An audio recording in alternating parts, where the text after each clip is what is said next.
So test drive tayo ng Ford Fiesta natin 2012. So ito lahat ng paahon. Yung sa atin yung black na Fiesta, nag-drive yan si Nico. So kanina pa kami paahon ng paahon dito sa Cainta. Dito namin tinest drive, ang layo.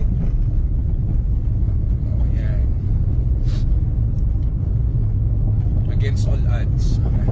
So ito update na yung TCM nito and shift forks itong unit na to. So wala kayong magiging problem sa transmission nito kasi tinetest na rin namin ito bago natin i-release.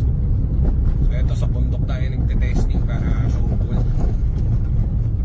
Parang ito pa yung ayaw umandar, itong dala ko na i10, na Hyundai i10.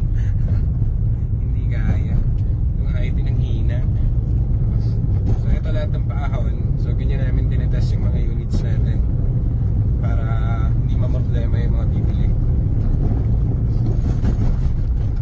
Kala mo ano eh, rally cup eh.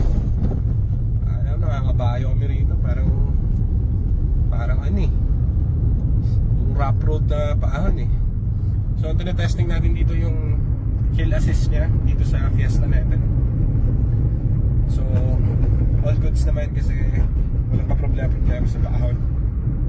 So pauwi na rin tayo ng Manila, papalik na. May binili lang akong unit.